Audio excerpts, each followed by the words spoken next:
Coming up on Techzilla, voice conferencing in war zones, the best USB thumb drives, a nifty USB hack for Windows 7 center channel hell when you might want to swap out your brand of speakers, remote potatoes, and the new Blu-ray releases for the week of January 25th, 2011. So grab a bag of chicharrones and your favorite spot on the couch, because Techzilla starts now.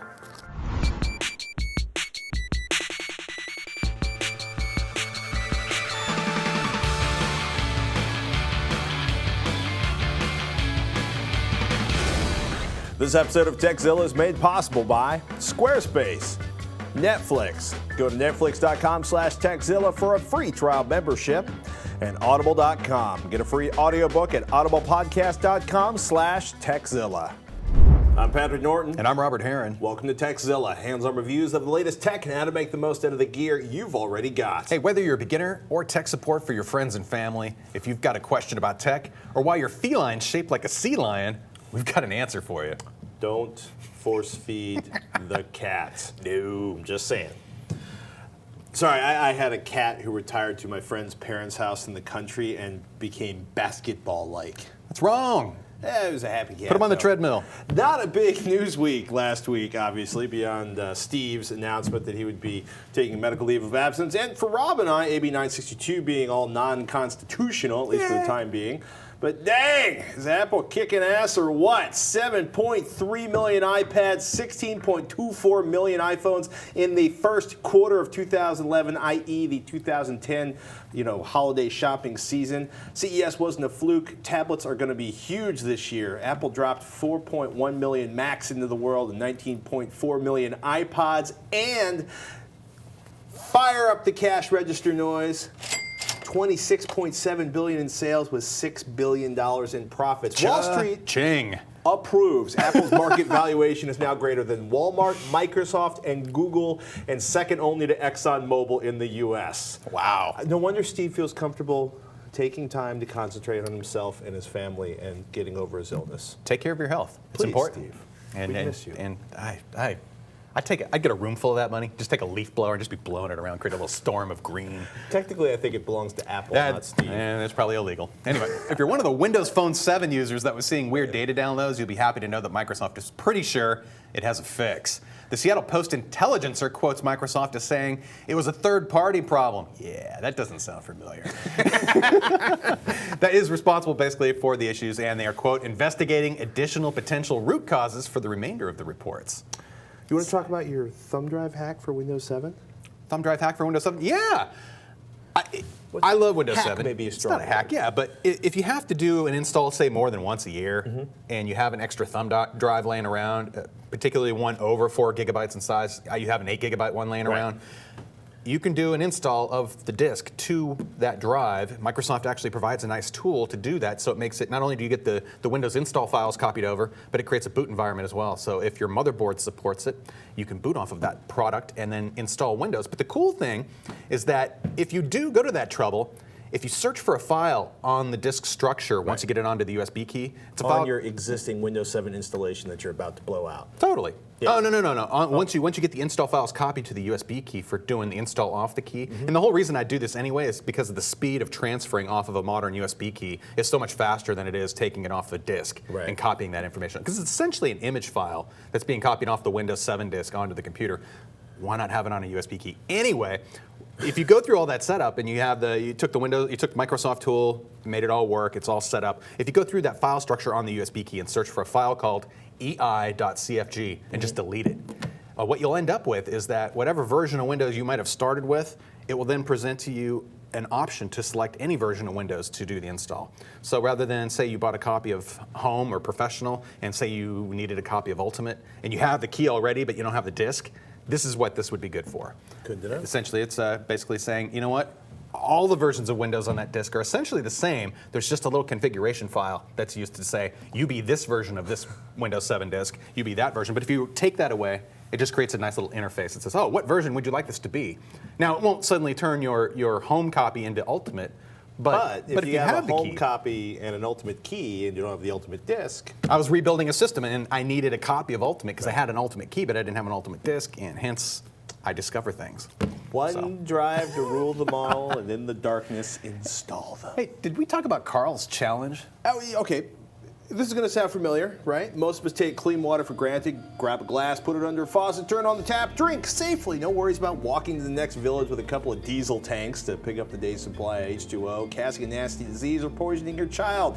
Yes, I'm talking charity water. Water, nearly 1 billion people don't have access to it, and our partners at Charity Water build wells and bring water to communities in need. And viewer Carl is challenging the Techzilla crew to raise another $2,500. He'll match everything we can raise up to $2,500, and if we all kick in, and even $1 can make a difference, Techzilla will have raised the funds for a third well. Charity Water donates all 100% of the money it raises to build wells and bring clean water to communities in need. I've donated. I hope you will too. Please go to revision3.com/charitywater to learn more and get involved. All right, back to the tech. We love backing up, in case there's an earthquake here in California. The earth opens up, swallows my house. Which almost brings us to Gerard, who writes in, my workhorse 8 gigabyte thumb drive died recently after only 2 years of loyal service. My fallback 4 gigabyte drive works, but it's painfully slow and of even cheaper construction than its predecessor. I've been looking at everything from heavily ruggedized Corsair sticks to a Batman MemoBot. Honestly, I'm not going to be mountain climbing with this thing, and as much as I love Batman, I don't think seeing his mug in my flash drive is worth the price hike. I just want something that will survive day-to-day use and do so with a good transfer speed. Any suggestions? Thanks, Gerard in beautiful Dublin, Ireland. Yeah. Have a Guinness for us. Oh, awesome. I say SanDisk or bust on this one. SanDisk is a company that's been around in the flash memory business for more than 20 years, and one of the recent acquisitions that they acquired for that great company is a company I used to love called M Systems. They pioneered a bunch of key flash memory technologies related to security, reliability, and making flash memory act as a hard drive in personal computers. Stuff we kind of take for granted today. I would like to pause for a moment here. You have never been paid money to endorse SanDisk. You've been never given a free SanDisk or M Systems drive. This is love. This is brand loyalty. It's also good company in that Right. they collected all the most important patents related to the best technologies out there, including my buddies over at M Systems who basically made good bank selling that technology to them. What it comes down to is that they make darn reliable products that, and with every generation, steadily improve the read-write performance. Now, for your needs, there's an 8 gigabyte Cruiser Titanium. I actually have the 4 gigabyte version that I know and love, made from titanium metal. Pretty darn tough, and it's under $50 online. But if you don't need L-titanium, you can get a regular version. Yeah, I'm more interested in the liquid metal technology that forms the titanium. But anyway, if you don't need titanium, you can get a 16 gig Cruiser. I found that online for $20. And it's got the retractable, well, it's pretty still tough. retracts. If nothing else, I could totally break it apart and then at least get the chip off. Well, you're assuming. I'm assuming a lot. Yeah, I'd like to point out, by the way, that any fans of Hello Kitty, I should give this back to you before I hit it with the nice Surelight again, Surefire again. I'd like to point out that any fans of Hello Kitty, Batman, Star Wars, or any form of geek culture in general should take great pains to avoid MemoCo.com. They make the MemoBot drives. You can blow your allowance really fast over there if you're into cute. You might also, by the way, if you're not into SanDisk, give USB flash drives from Patriot and Mushkin a look-see. Very fast and incredibly popular in the customer reviews on Newegg.com. Like 85% of the 8 gigabyte and 16 gigabyte Patriot drives are scoring like 4 or 5 stars.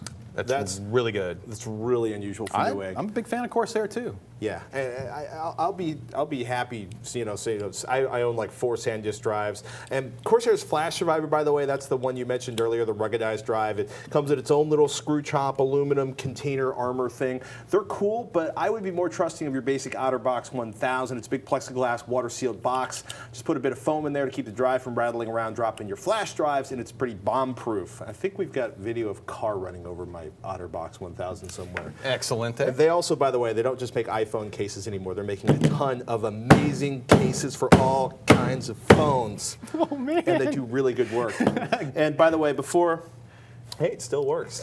OtterBox, not just for iPhone anymore. If you shatter the back, it's only $30. Yeah, well, I'm not shattering the front. Before anybody emails about Iron Key's lineup of drives, by the way, they're very popular in forum discussions.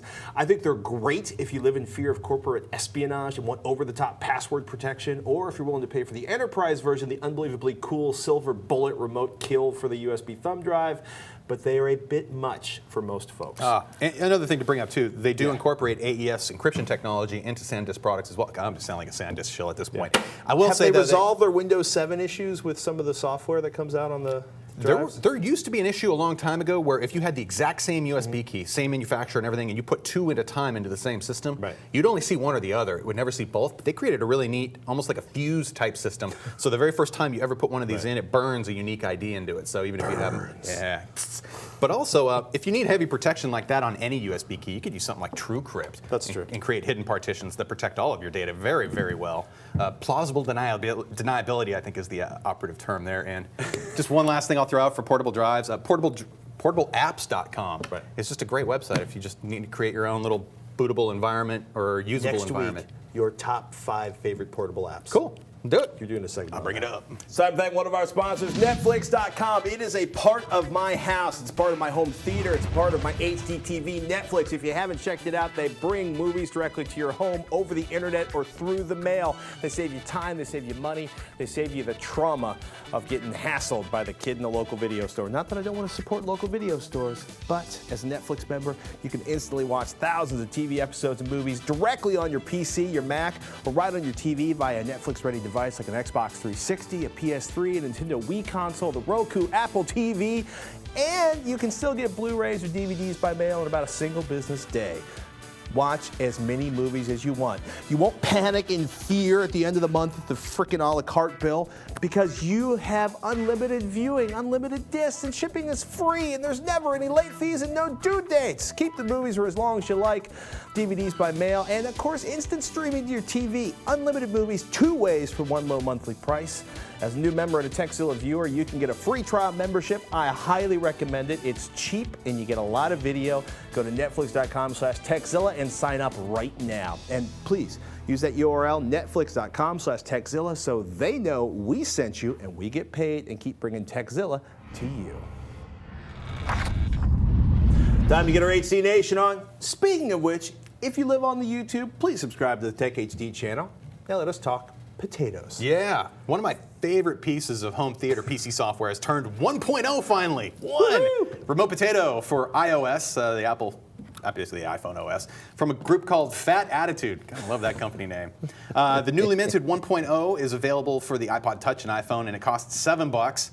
It used to be free, but that was before they added the most important new update. Well, it's the complete new interface. They updated the entire interface, but the big news is that Remote Potato now streams recorded TV shows from Windows 7 Media Center to your iPhone or iPod Touch. It'll stream your music and picture collections too, but let's just go right to the video. So it's like Orb, but kinda, but let's see it in action. So I bring up the program, and this is the main interface, which shows basically, well, it defaults to the TV guide. It'll also show me my recordings, as well as music and pictures that I might have stored on my system at home. Now, this is that home theater PC I was showing off last week. Running at home right now, streaming that content, transcoding it, and bringing it right to here. So for those who were not familiar with your previous coverage of your love of the potato, is it primarily a remote control for Windows Media Center or other home theater devices, or for setting up sort of your recording for Windows Media Center television? The latter. It basically controls the content that's being recorded through basically my cable connection to Windows Media Center. It allows me to schedule that recording, to see what's there. I can delete it. Say I'm away from the house and I said, oh, I forgot to record something. I can just go right on my phone, boop, boop, boop, say record that. And what wasn't available before was the transcoding functionality. They've been working on it hard for the last few months, and finally it released as a paid application. Nevertheless, at least it's available now. And I will just say, you know what? I've got the list of TV recordings here, and it just shows in order. And you know what? It makes it really easy to edit my playlist at home too. So if I've already watched something, it's really easy just to swipe your finger on this interface and say, go away, I'm done with you, delete, or whatever. But let me just bring up something real quick. 400 gigabytes of NASCAR can be swiped away to make room for next week's. Or the NFL playoff games, like in this case, I was away from home. One nice thing I've noticed too about the software, it determines the quality of the stream based upon your connection. So if you're using 3G, it will only give you up to normal quality. But if you're on Wi-Fi like we are now, it goes all up to something called top quality, which looks delicious on here. Does it do that automatically? It lets you select. Okay. But it will automatically restrict your choices by the connection. So if you're on Wi-Fi, it'll give you options for doing everything. If you're on, say, 3G or less, it will only give you the mid-grade or lower So this is a pretty slick, roll your own way without having to use Orb or some other third party to have all the content on your Windows Media Center PC available anywhere you go. Can you use the regular sort of media collection that's stashed, or just the television? Totally. You can actually, your recorded content that's on there, it can all be transcoded and fed to this device pretty seamlessly. It is 1.0 software in a sense, and it does have a couple of issues that I would like to see addressed sooner than later. One would be that navigating the channel listings, especially if you want to just look at only HD content, it's a little cumbersome. Right. You basically are scrolling and scrolling and scrolling. There might be a way to directly get to the channel There group really I'm are looking 500 channels on my Comcast. Oh, speaking of which, it does take a second or two for the video to kick in, but there was a recent NFC game, and that's not the highest quality it can go, but I'm not exporting that out of that device. That's so still pretty good looking. I'd say also on the downsides too, it occasionally would fail to start the playback, or it's slow to get going. That took about probably 30 seconds to get running along. And looking at the CPU usage on my computer at home, running that new i3 Sandy Bridge-based home theater PC, it was running about 50% as far as CPU usage. So it's definitely not being fully optimized for acceleration in terms of doing the transcoding. Right. And I hope the coders over at Fat Attitude are able to accelerate that and get that accelerated to, you know, GPU and new CPU tech like Sandy Bridge as well. But So I smell a thumbs up. so far, I'm sorry that it costs $7. That's one of the more expensive apps I've ever purchased. But I didn't hesitate on buying it. So if you do have the Windows Media Center set up and you have a lot of video, pictures, and music you would like to just stream, Access on the road. and you're not going to chew up your data plan doing it, which gives you the option over Wi-Fi, I give it a big thumbs up. There's nothing else like it right now. No. And I like that. He likes that. Yeah. It makes him happy. And Jay from Alabama writes in, Dear HD Nation crew, during many of the movies that I watch repeatedly, I notice a difference in the way I hear the dialogue depending on how off axis I am from direct center. Obviously, it sounds best when I'm sitting at 0 degrees, but I lost some of the high range as I shift to the left or right. After doing a lot of research, I found that the mid-high, mid-format of most center channels would cause a vertical axis of uniformity, explaining why it changes as I got off axis. I've thought about getting myself a nice bookshelf to run as a center, or even running 2 bookshelves in series to shift back to a horizontal axis. What suggestion would you make? Is running a bookshelf or 2 in series going to net a better performance off axis than a traditional center, or should I just always claim the center seat? That I understand. Thanks, signed Jay from Alabama. Yeah, well, okay, on some level, right, you always want to claim the center seat, right? Center, dead center, eyes in the middle of your HDTV screen. It's the easiest way to focus the audio to one seat. Right. But there are some newer technologies like your Odyssey my audio setup on your receiver. My almost bottom of the line Denon amplifier came with Odyssey's multi-EQ built in, which did a pretty fantastic job of tuning. You know, you put a mic here, you hit a button, you put a mic here, you hit a button, you put a mic here, you hit a button. The mic comes with the $350 receiver.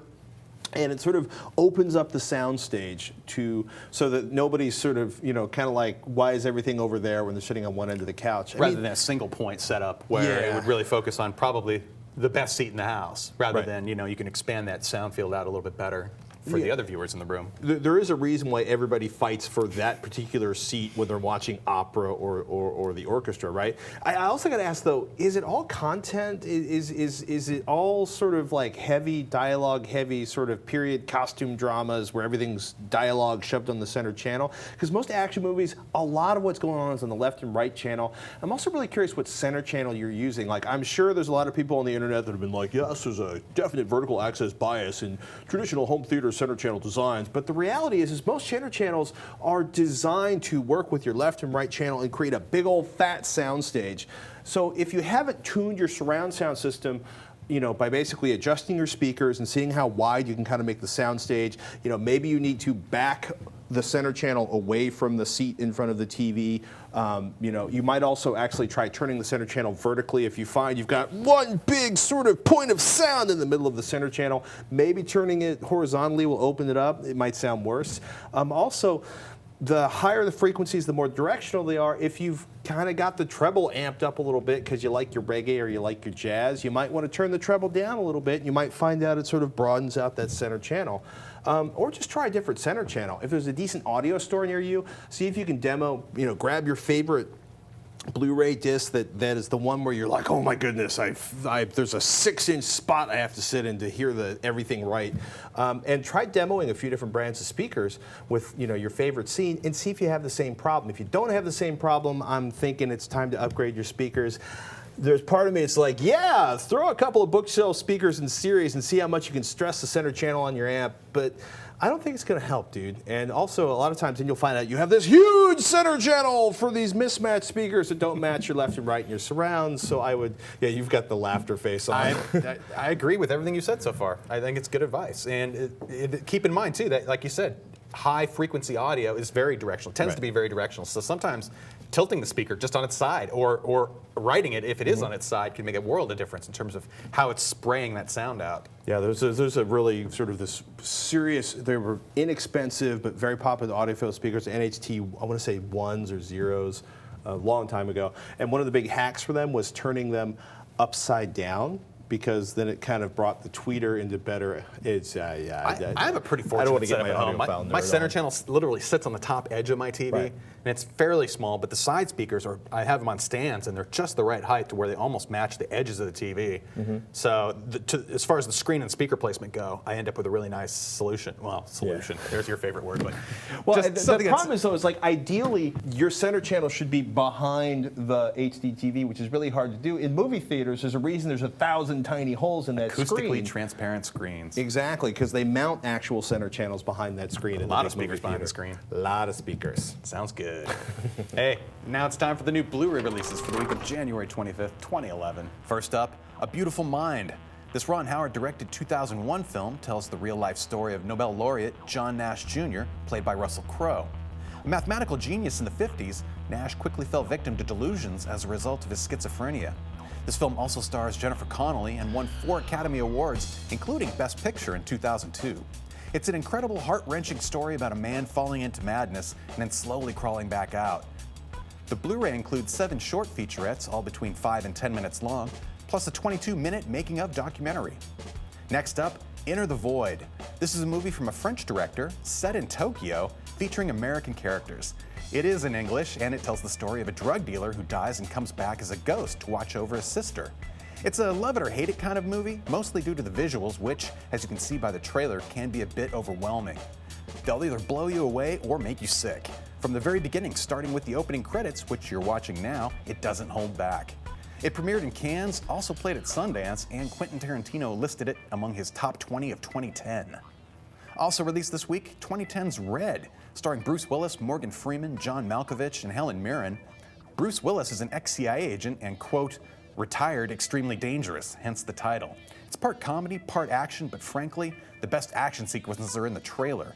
It's being released in 2 versions, movie only and a special edition. The latter includes a few special featurettes, like 9 minutes of deleted and extended scenes, and a full-length picture-in-picture track filled with trivia, interviews, behind-the-scenes footage, commentary on real-life CIA procedures, and more. So while it's not the best action movie out there, if you want to see Helen Mirren wielding a machine gun, and who doesn't, this is definitely worth a watch.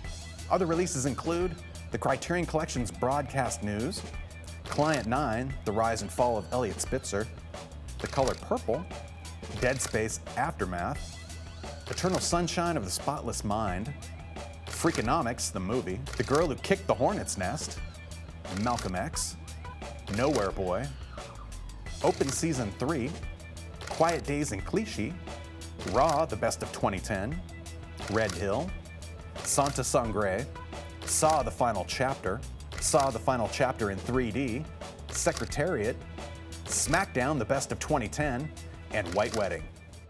It's time to thank one of our sponsors, Squarespace.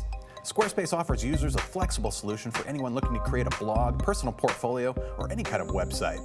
No matter what level of coding experience you have, Squarespace can provide the tools needed to create a high-end, complex website that is uniquely your own. Don't worry if you come across any questions or issues, Squarespace also offers every user 24/7 support. Squarespace just pushed a brand new social widget for geolocation services. Display your most recent check-ins from Foursquare, Gowalla, and Facebook Places on a live Google map. Squarespace is the only web publishing platform with a native built-in solution for displaying your check-in data. The widget is totally customizable and fully integrated with the Squarespace Style Editor. Squarespace's iPhone app lets you publish your blog on the go, and comment moderation. Get push notifications to approve new comments, mark existing comments as spam, reply to comments, and more, all from your iPhone. Many of the internet's highest trafficked web pages are powered by Squarespace, not to mention many of the personal pages of Revision 3 hosts and personalities. Go to www.squarespace.com to learn more. Be sure to enter the code TechZilla when checking out to earn 10% off the lifetime of your order. Think you have problems with voice conferencing? Well, check out this question. Mill writes in, I'm currently deployed to Iraq. The various people I have to talk to are spread across a very large geographic area. Everyone driving to one spot for a meeting is a bad idea for obvious reasons. We therefore conduct most of our meetings through our computers. Is there any product that you know of that allows the connecting of several microphones in series to one computer? In order to save precious bandwidth, a few locations can have up to 15 people sharing just one computer. Not very conductive to an orderly meeting, no doubt. Signed, .mil.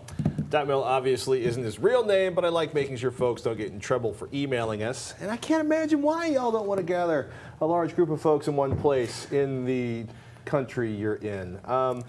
Yeah, I kid because A, I know just how easy my job is compared to yours, and B, please come home in one piece. And C, welcome to the hell that is conference calls with large groups of people trying to talk at once. Various companies, Polycom comes to mind, have spent a lot of time doing weird starfish-shaped appliances with multiple microphones with noise canceling built in, but I find that at least here at Revision 3, we still end up with somebody leaning over the Polycom unit speaking in the civilian version of command voice. Otherwise, the people in New York cannot understand.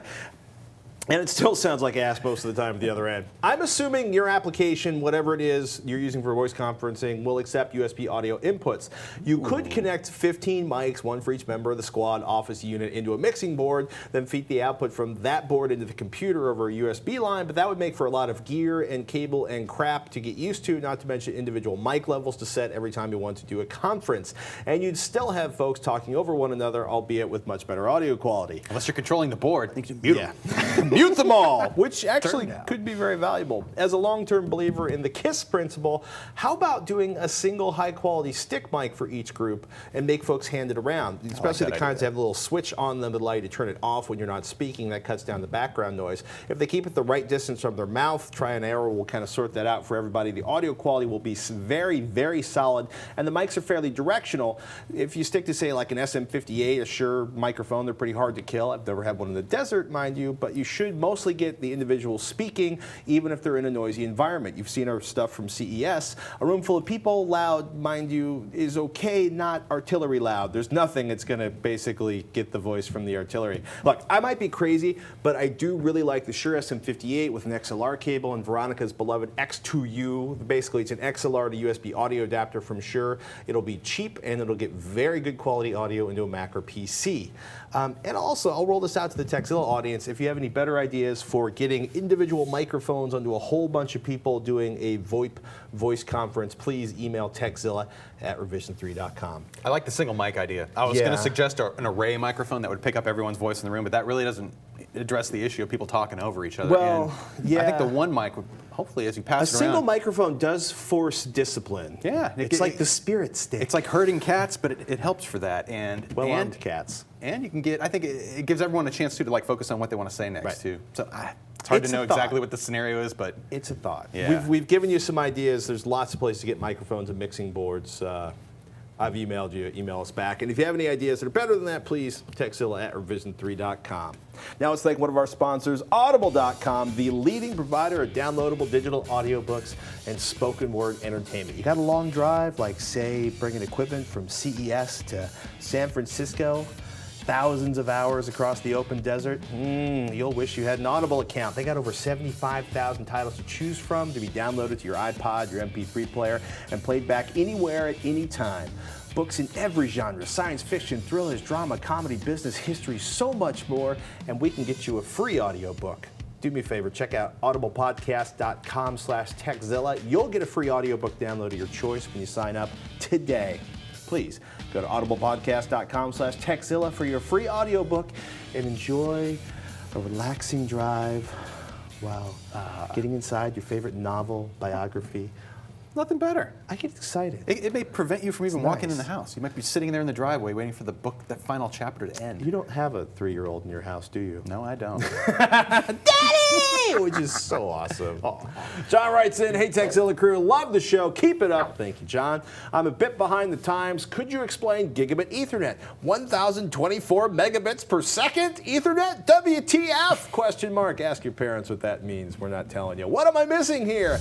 How could someone with a 20 or 50 or 100 megabit per second cable modem come anywhere close to gigabit? Or are you talking about T1, T3 type pipes? Also, WTF is a PCI Express card and or slot. Thanks, John in Clovis, New Mexico. I'm going to say we do this one backwards. One, PCI Express slots and cards are the follow-up to PCI and HEP slots. If you're buying a desktop motherboard for Intel's Core i3, i5, i7, AMD's Phenom, and well, pretty much any desktop sold in the last few years, you got PCI Express slots inside your system. Mostly they offer more bandwidth than ye old PCI slots. If you want more detail, ask us and we will get so nerdy on PCI Express you will probably fall asleep and never watch the show again. Yep.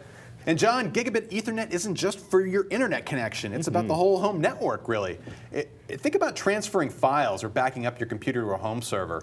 1,000 megabits per second, or about 125 megabytes per second, all the gigabit. I know Tom's Hardware has gotten 111 megabytes per second doing RAM disk to RAM disk transfers. I peaked at over 110 the other night, moving content off of my NAS device, although it quickly dropped back down after that. But it's kind of nice just to go, yeah, that actually is operating at somewhere above 800 megabytes per second, just for a brief moment of time at least. The article is a really great read. Gigabit Ethernet, dude, where's my bandwidth? We got a link to it in the show notes from Tom's Hardware. Suggested they basically said like a 4.3 gigabyte file transfer that took 6 minutes to transfer over 100 base T Ethernet would take a single minute over Gigabit Ethernet. That's pretty badass. File transfers are where I notice it the most. Moving data around, if like we were mentioning, backups, photo collections, multimedia collections. I mean, yes, it is overkill for distributing your internet around the home. But you throw in that NAS device, a couple connected computers, large multimedia collections, and regular data backups, and that extra oomph that Gigabit Ethernet provides over standard Cat5 cable makes it supremely useful. And I find nowadays it's getting hard to find a router, a switch, or a network adapter that doesn't support Gigabit Ethernet, and I see no reason not to upgrade, or at least keep it in your mind when you're shopping for network products. Don't fear the gigabit. As soon as you start backing up automatically over the network, you'll be like, yeah! Oh, just seeing it peak somewhere close to 100 megs per second for hard drive transfers and things like that. That's where I get all excited. It's epic. Get yourself some Gigabit Ethernet, you'll thank us. Yeah. Hey, John writes in, your great work covering the Consumer Electronics Show got me to wondering if anyone was showing off any docks or cradles for Android phones. I love my HTC Evo, which features a common mini USB connector and the mini HDMI port too, but it seems no one is racing to the market with docking stations for these Android phones and other devices that don't start with I. iPhone, iPod, iPad. What's the deal? Thanks for a great show. Signed, John in Elmira, New York. Elmira. It's Elmira. Actually, Elmira? I have practically, I do the practically family. Missouri and Missouri. Missouri. Elmira. Coyote. It's basically tomato. It's a small town, or used to be a small town in New York near the Pennsylvania border. Sounds beautiful. It's a small world. I got a friend there with a berry farm, or used to. Berry farm? Pick your own berries. Huh? It's the new thing. That's the best. Boysenberries. The short answer, Bill, if you're watching, hello. Anyhow, the short answer is not many. Basically, here's the deal, right? We talked at the top of the show. Apple sold 19 million phones last quarter, and like 16 million phones and 19 million iPods. Essentially, they have a very similar design. There's a dock connector. You know, they've got the basic shape, there's little adapters. It's a huge block of potential consumers for any whatever accessory versus the 32 different flavors of Android devices. Yeah. So you can, usually basically what we saw is, company X has their cool little thing or company Y has their cool little thing. But because the shapes all differ so much between the different Android devices, you are less likely to have Android-specific docks or other accessories. And one thing I do like about Android phones is the fact that they incorporate an HDMI port on some of the upper-end phones. Right. If you do go shopping for a cable for that tiny little connector, you're looking for something called micro HDMI, or AKA the Type D as in dog, HDMI connector. And don't pay more than $10 for it. Just shop around. Docks, though, I think this is an opportunity for somebody to come up with a device because it uses, like you mentioned, a mini USB port for power and data transfer. But is the mini USB port always in the same spot? Yeah, or you do have to come up with some like flexi cable that would be able to go to either one side or the other, because I don't think it's ever on the bottom edge. I think it's always on the side edge. I'm trying to picture my buddy's phone right now. Well, it's kind of funny. Like all the docks I showed off the other day, they're not gonna. Your Android device wouldn't fit on that Dre Monster that's true. box, but you could use the auxiliary input on that from the output, or the headphone output on your Android device. So you could kind of use some of the whatever devices with your stuff. Anyhow, hey, writes in, hey Patrick and Robert, my laptop has an eSATA connection and I would like to get an external hard drive that takes advantage of this port's faster speeds. Look for something in the 1 terabyte region. Thanks, Harry. Well, actually, Western Digital and Seagate both have really nice external drive options. Usually there's at least one eSATA compatible model at my local Costco. Seagate's free agent GoFlex drives, which are pretty recent, they're actually really slick because you can pop on a new interface. Oh, so you can handy. you can buy it with like eSATA or USB and pop it off and put on eSATA or USB 3.0 or USB 2.0. You have to pay for the new interface adapter, but it allows you to upgrade the drive as new interfaces come out, which Very is cool. A lot of that's been going on right now with the whole USB 3.0 thing. I'm kind of a fan for just making your own. There are a lot of great companies out there that provide basically the enclosure that you'll need to put that drive in. And I prefer the smaller size and reduced power requirements of the 2.5-inch drives. But if you need a terabyte and you need to do it inexpensively, the 3.5-inch standard size SATA drives are the way to go. Although this was 1 terabyte, like $100. Really? Costco. Very nice. I love the Costco. That is not bad at all. If you're planning on doing it yourself, there are several options in the $80 to $100 range from the usual suspects, like Pat just mentioned. I'm fond of, if you're going to do your own though, a company called Vantech. They have a Nexstar line of enclosures. They come either in the 2.5 or 3.5-inch one that I looked up. It had all the ports you needed for about $25, and you can pick up a terabyte drive for about $60. Pretty much put it together, format, and go. It takes literally 5 minutes to put one of these things together. So, yeah. Or if you have an old hard drive laying around from another computer, or you upgraded maybe a notebook and you still have like a 60 gig drive or something, that's where I find it's good to kind of keep that old hardware working by finding an enclosure that fits that drive and 10 or continue 20 to use bucks, it. 2 screws, 10 minutes, and you've got a new external drive. Yep. Hey, we want to thank everybody for watching, but we live on your questions, so we're going to ask you to email us, techzilla@revision3.com. Tech Help product reviews, how-tos, you ask us, we'll do it, but we need those emails, so don't be shy. Send them in to techzilla@revision3.com or contact us on the Facebooks. The Facebook. Be our Even friend. better, send us a video question. Hey, think of all the fun you can have and the admiration of all your friends and family when they see your mug on our show. Just keep it to 15 seconds, upload it to YouTube, and send us the link in an email with video question in the subject line. And as Pat mentioned, as always, you can find us on Facebook at facebook.com/TechZilla. Everyone, thank you so much for watching. I'm Patrick Norton. And I'm Robert Heron. Until next time, you've been watching TechZilla. Where's my remote potato? I gotta, don't do that. I gotta show you this flashlight I got, dude. It is a murder light.